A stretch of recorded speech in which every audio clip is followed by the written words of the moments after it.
Hello learners, today in this video we will learn about sectors in an economy and especially sectors in Indian economy. So after reading this you will get an idea to categorize sectors into different categories. Like we will study it further and you will be able to give some examples of each sector. So now let's start. सबसे पहले हम देखेंगे sectors of an economy, जिसमें कि हम इसको categorise कर सकते हैं on the basis of economic activities, on the basis of work conditions and on the basis of ownership. तो इकोनॉमिक एक्टिविटीज के बेसिस पे सेक्टर्स 3 कैटेगरीज में डिवाइड किए जाते हैं: primary sector, secondary sector and tertiary sector. Working conditions के basis पे 2 categories में डिवाइड करते हैं हम सेक्टर्स को: organise sector and unorganise sector. And ownership के बेसिस पे 2 टाइप के सेक्टर्स हो जाते हैं इकोनॉमी में. एक है पब्लिक सेक्टर और दूसरा होता है प्राइवेट सेक्टर. इन सारे सेक्टर्स को हम 1 बाय 1 डिटेल में देखने की कोशिश करेंगे. सबसे पहले प्राइमरी सेक्टर के बारे में जान लेते हैं. प्राइमरी सेक्टर में वो एक्टिविटीज होती हैं जो कि नेचुरल रिसोर्सेज की हेल्प से की जाती हैं, जिसमें कि एग्रीकल्चर एंड रिलेटेड सेक्टर्स आते हैं. इसमें क्या होता है कि natural resources like sunlight, air, water, इन सब चीज़ों का यूज़ करके प्रोडक्शन किया जाता है. या फिर इसमें एक्सट्रैक्शन ऑफ नेचुरल रिसोर्सेज होता है, लाइक माइनिंग हो सकता है. तो ये सारी चीज़ें हैं. या फिर फॉरेस्ट्री हो सकता है, बी कीपिंग हो सकता है. ये सारी चीज़ें प्राइमरी सेक्टर में आती हैं क्योंकि इसमें नेचुरल रिसोर्सेज का यूज़ करके प्रोडक्शन किया जाता है. इसमें से एग्जाम्पल्स कुछ हो सकते हैं: कल्टीवेशन ऑफ कॉटन, क्योंकि ये रेनफॉल, सनशाइन और क्लाइमेट पे डिपेंड करता है. सिमिलरली डेयरी फार्मिंग, बिकॉज ये जो है वो एनिमल्स और अवेलेबिलिटी ऑफ फूडर पे डिपेंड करता है कि डेयरी फार्मिंग अच्छी होगी या कितनी होगी, कितनी क्वांटिटी में होगी. Then next thing is minerals and ores का एक्सट्रैक्शन जो है वो भी प्राइमरी सेक्टर में आता है. ये सब चीज़ें प्लेटो रीजन में हमें ज़्यादा देखने को मिलती हैं अगर इंडिया की बात करें. एंड ये डिपेंड करता है जहाँ पर ये इनकी क्वांटिटी ज़्यादा होगी वहाँ पर इनका एक्सट्रैक्शन होता है.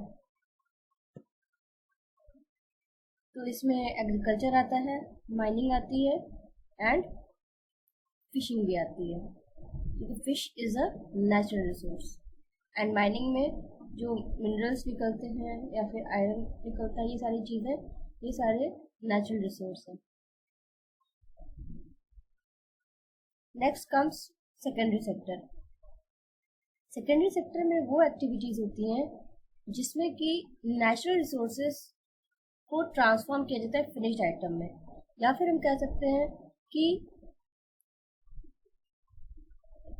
रॉ मटेरियल को ट्रांसफॉर्म किया जाता है फिनिश्ड गुड में. रॉ मटेरियल सेकेंडरी सेक्टर में वो मटेरियल होगा जो कि प्राइमरी सेक्टर का फिनिश्ड आइटम होगा. प्राइमरी सेक्टर जो भी चीज़ें प्रोड्यूस करता है वो उसको सेकेंडरी सेक्टर को दे देता है एंड सेकेंडरी सेक्टर उससे फिनिश्ड आइटम बनाते हैं. सेकेंडरी सेक्टर के नाम में ये सेकेंड यानी ये बाद में आता है एंड प्राइमरी सेक्टर पहले आता है. पहले इन द सेंस कि जो प्राइमरी सेक्टर है उस पर काफ़ी हद तक डिपेंड करता है सेकेंडरी सेक्टर का एग्जिस्टेंस, क्योंकि primary sector raw material provider है सेकेंडरी सेक्टर के लिए. अगर सेकेंडरी सेक्टर को रॉ मटेरियल नहीं मिलेगा तो वो प्रोडक्शन नहीं कर पाएगा. इन that case it is very much dependent on primary sector for the production process. Secondary sector में इंडस्ट्रियल सेक्टर आता है, इसीलिए इसको इंडस्ट्रियल सेक्टर या मैन्युफैक्चरिंग सेक्टर भी कहते हैं. जैसे कि टेक्सटाइल इंडस्ट्री हो गया, जिसमें कि क्लॉथ्स बनते हैं by using cotton. And cotton जो है वो इंडस्ट्री के लिए रॉ मटेरियल है एंड कॉटन कहाँ से मिलेगा? Yes, you guessed it right, cotton मिलेगा प्राइमरी सेक्टर से। Next thing is sugar mill. Next example हो सकता है कि इसमें जो शुगर होता है वो शुगर केन से बनता है and sugar cane is the finished item of primary product but it is the raw material for secondary sector और industrial sector। तो finished item यहाँ पर शुगर होता है शुगर मिल में के केस में, जिसमें कि शुगर केन से शुगर बनाया जाता है। इसका कुछ अदर एग्जांपल्स हो सकते हैं chemical industry and metal industry. Next comes tertiary sector. Tertiary sector को सर्विस सेक्टर के नाम से भी जानते हैं। ये वो सेक्टर होता है जो कि primary sector and secondary sector की एक्टिविटीज को और बूस्ट करता है, उनके डेवलपमेंट में हेल्प करता है। For example transportation and means of communication. Primary sector का जो फिनिश्ड आइटम होगा, लाइक अगर शुगर केन है तो उसको ट्रांसपोर्ट करके इंडस्ट्रीज तक, फैक्ट्रीज तक पहुंचाने का काम ट्रांसपोर्टेशन सेक्टर करता है, ट्रांसपोर्टेशन एरिया करता है, जो कि टर्शियरी सेक्टर में आता है। तो ये प्राइमरी सेक्टर को के सामान को इंडस्ट्रियल सेक्टर तक पहुंचाने में मदद करता है। तो प्राइमरी सेक्टर के डेवलपमेंट में ये हेल्प करता है क्योंकि प्राइमरी सेक्टर का ये मार्केट तक रीच बनाता है। एंड सिमिलरली सेकेंडरी सेक्टर के जो रॉ मटेरियल है उनको ये वहाँ तक पहुँचा रहा है, तो इसलिए ट्रांसपोर्टेशन बहुत ही ज़्यादा इंपॉर्टेंट है एंड ये टर्शियरी सेक्टर में आता है। एंड फिर सेकेंडरी सेक्टर में भी जो चीज़ें बन जाएंगी उसको भी मार्केट तक पहुँचाने का काम ट्रांसपोर्टेशन के थ्रू होगा। तो इस वजह से ये क्रूशियल है बहुत ही ज़्यादा इंडस्ट्रियल सेक्टर के डेवलपमेंट के लिए भी, क्योंकि इंडस्ट्रियल सेक्टर से जो भी फिनिश आइटम निकलेगा उसको ये मार्केट तक पहुँचाएगा। ये हो गया ट्रांसपोर्टेशन का example. And next thing is means of communication. Means of communication are needed for trade purposes. जैसे कि अगर सर्विस सेक्टर में कम्युनिकेशन आता है तो कम्युनिकेशन में जैसे टेलीफोन हो गया, फैक्स फैसिलिटी हो गई, देन इंटरनेट हो गया, ये सारी चीज़ों के ज़रिए से जो सेकेंडरी सेक्टर है वो मार्केट तक पहुंचता है या ऑर्डर्स लेता है एंड ऑर्डर्स को डिलीवर करने में उसको आसानी होती है। तो डेफिनेटली हमको आज के टाइम में पता है कि कम्युनिकेशन कितना इम्पोर्टेंट है पर्सनल लाइफ में भी एंड बिजनेस लाइफ में भी। तो यहाँ पर बिजनेस लाइफ की बात हो रही कि बिजनेस में कम्युनिकेशन जो है वो प्राइमरी सेक्टर को मार्केट से जोड़ता है एंड सेकेंडरी सेक्टर को भी मार्केट से जोड़ता है। नेक्स्ट देख लेते हैं। तो जैसे आप इस पिक्चर के एग्जाम्पल के थ्रू समझ सकते हैं, इसमें बैंक्स भी आते हैं क्योंकि बैंक्स जो है वो क्रेडिट देंगे प्राइमरी सेक्टर को। जैसे फॉर एग्जांपल फार्मर्स को वो लोन देंगे फार्मिंग के लिए, इंडस्ट्रियलिस्ट्स को लोन देंगे फर्दर प्रोडक्शन एक्सपैंड करने के लिए या प्रोडक्शन करने के लिए। नेक्स्ट कम्स आपका रेस्टोरेंट्स वगैरह भी इसमें आ जाएंगे क्योंकि वो भी फूड की सर्विस प्रोवाइड करते हैं, फूड सप्लाई करते हैं अपने कस्टमर्स तक। नेक्स्ट स्कूल कॉलेजेस भी इसका एग्जाम्पल्स हैं क्योंकि वो एजुकेशन दे करके सर्विस इम्पार्ट करते हैं। नेक्स्ट कम्स आपका आईटी सेक्टर आ सकता है, आईटी सेक्टर इसमें आ जाएगा। और या फिर हम कह सकते हैं कि सॉफ्टवेयर कंपनीज जो हैं वो भी इसका एक अच्छा एग्जाम्पल है।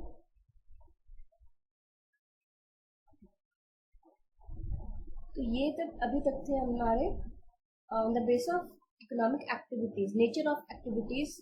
3 हो गए हमारे sectors, primary, secondary and tertiary. Next जो वर्किंग कंडीशन के बेसिस पे आता है वो हो जाता है हमारा ऑर्गेनाइज सेक्टर।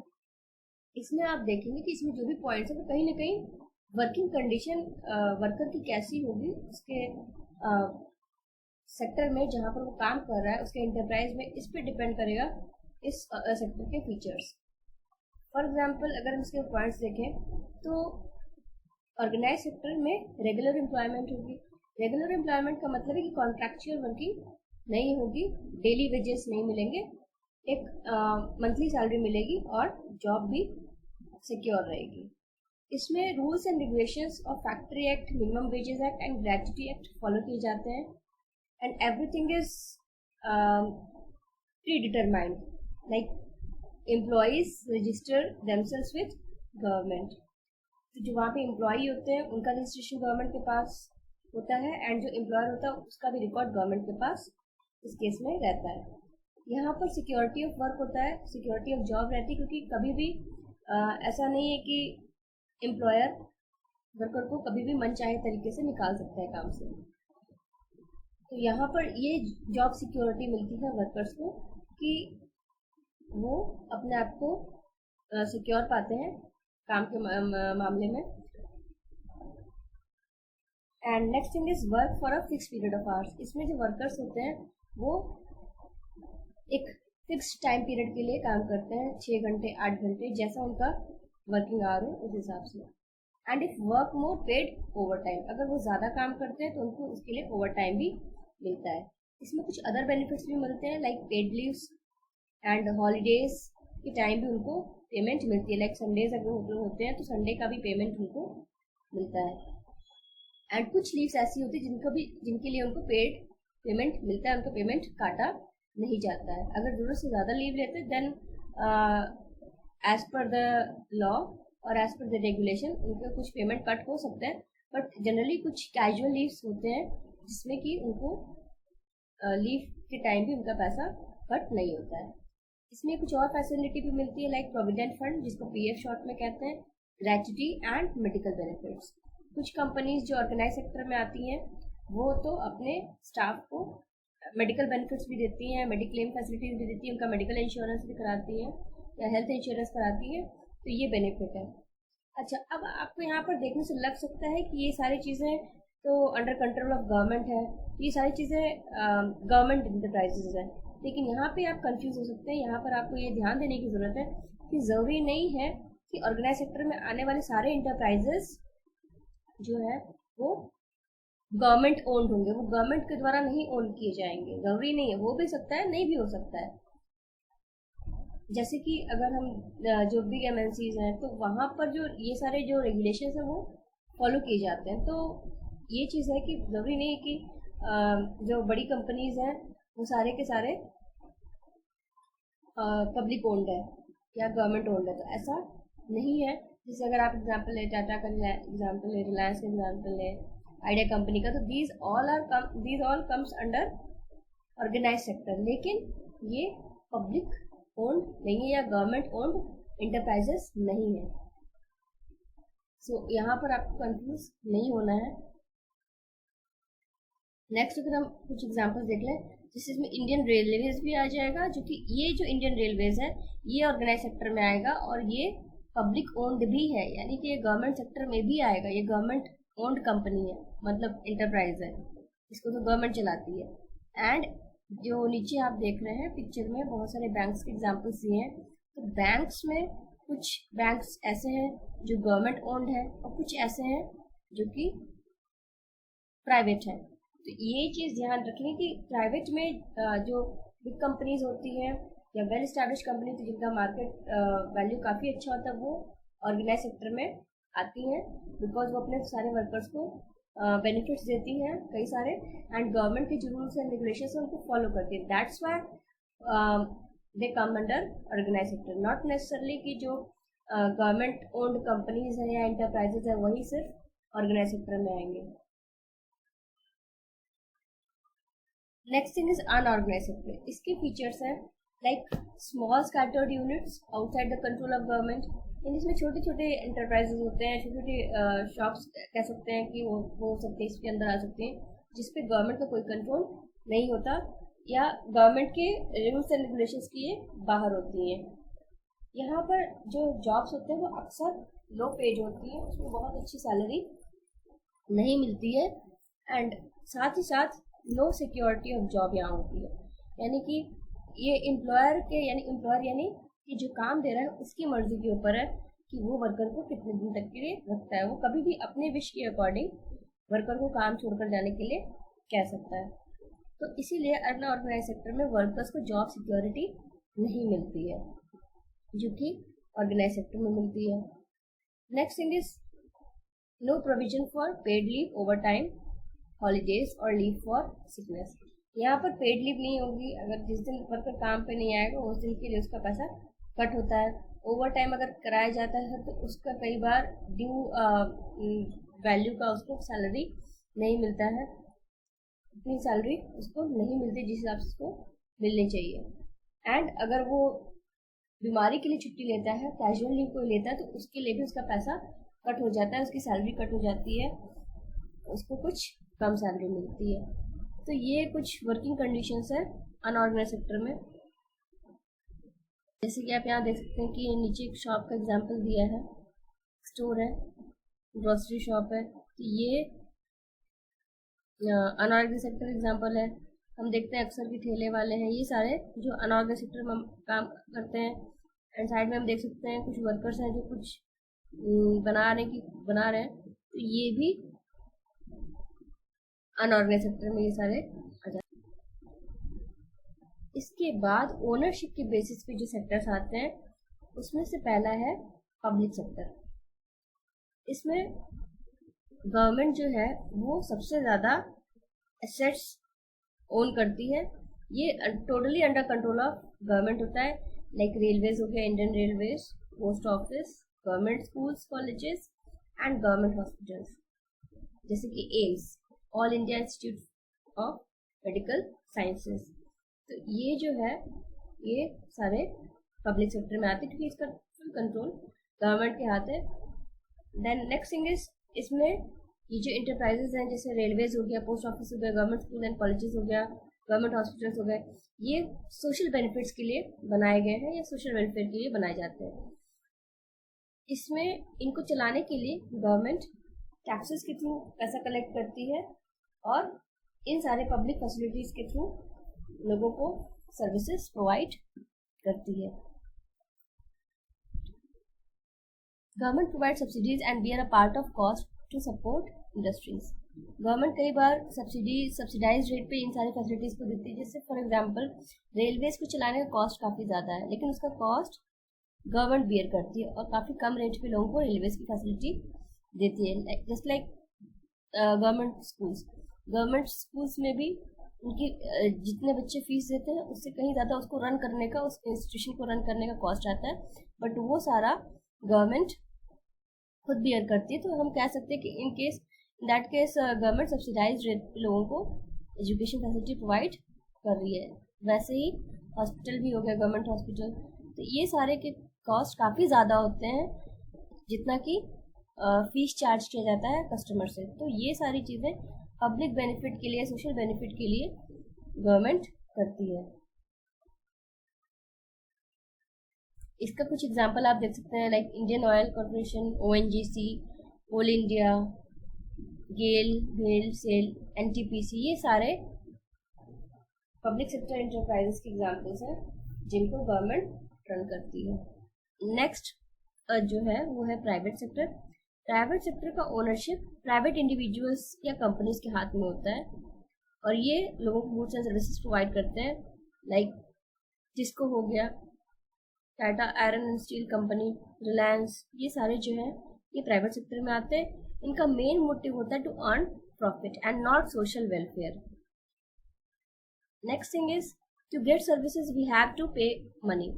इनकी अगर सर्विस अगर किसी इंसान को लेनी है तो वो उसको पैसे पे करने पड़ेंगे, तभी वो उसकी फैसिलिटी ले सकता है। They do not provide service free of cost unlike public sector. जैसे पब्लिक सेक्टर में गवर्नमेंट स्कूल्स हैं तो सर्व शिक्षा अभियान के तहत बच्चों को free and compulsory education up to 14 years age मिल रही है, तो वहाँ तो बच्चे फ्री एक्सेस कर सकते हैं एजुकेशन को। लेकिन प्राइवेट सेक्टर में अगर कोई स्कूल है तो उसमें उसको फीस पे करनी पड़ेगी। तो यही कहने का मतलब है कि यहाँ पर अगर पब्लिक सेक्टर की सर्विसेज अगर पर्सन को अवेल करनी है तो ही और she has to pay the money. Next thing is unable to provide several things, यहाँ पर मिसप्रिंट हो गया, sorry for that, several things at reasonable price. तो यहाँ पर जो चीज़ें हैं वो रीजनेबल प्राइस पे नहीं मिलती हैं जैसा कि पब्लिक सेक्टर में। पब्लिक सेक्टर में अगर हम एग्जांपल लें गवर्नमेंट हॉस्पिटल्स का, तो वहाँ जो अगर मेडिसिन दी जाती है लोगों को वो काफ़ी कम प्राइस पे लोगों को दी जाती है, पेशेंट्स को। लेकिन वही अगर वो प्राइवेट सेक्टर के किसी हॉस्पिटल में चले जाए, प्राइवेट हॉस्पिटल में चले जाए, तो वहाँ पर उनको वही मेडिकल फैसिलिटी उनको कॉस्टली होगा। तो इसीलिए यहाँ पर ये पॉइंट है कि प्राइवेट सेक्टर जो अपनी सर्विसेज देता है उसको रीजनेबल प्राइस पे वो नहीं देता है, क्योंकि उसका प्रॉफिट सोशल वेलफेयर ना होकर के प्रॉफिट बनाना है। जैसे इसी कुछ एग्जांपल्स दे सकते हैं, Reliance Industries Limited, Tata Consultancy Services, Infosys, Wipro, Bharti Televentures Limited, ITC Limited, Hindustan Lever Limited, ICICI Bank, Housing Development Finance Corporation Limited, Tata Steel Limited and many more things, many more examples जो आप साइड में देख सकते हैं। तो ये सारे एग्जाम्पल्स हैं प्राइवेट सेक्टर इंटरप्राइजेस के। Now some task for you. आप इस समय वीडियो को पॉज कर सकते हैं और इन जो पॉइंट्स दिए हैं, जो एग्जांपल्स दिए हैं, उनको वेरियस सेक्टर्स में क्लासिफाई करने की कोशिश कर सकते हैं। आफ्टर फ्यू सेकेंड्स आप उसको जब रिज्यूम करेंगे वीडियो को, देन आपको आंसर पता चलेगा। Now I will suggest you to pause this video. Okay, now अब मैं इसका आपको आंसर बताती हूँ कि ये सारे एग्जांपल्स किस सेक्टर के एग्जांपल होते हैं। First is tailor. टेलर अपनी सर्विसेज देता है, कपड़े को स्टिच करके वो प्रॉपर उसको शेप साइज में ला करके वो कस्टमर को अपनी सर्विस देता है। That is why tailor service sector का यानी कि टर्शियरी सेक्टर का एग्जांपल होगा। Next thing is flower cultivator, flower को उगाने वाला, तो वो होगा प्राइमरी सेक्टर का एग्जांपल, क्योंकि इसमें वो fertilisers, manure, sunlight, air, water, ये सारे नेचुरल रिसोर्स का यूज करके प्रोडक्शन कर रहा है, इसलिए फ्लावर कल्टीवेटर प्राइमरी सेक्टर का एग्जांपल होगा। Next comes courier.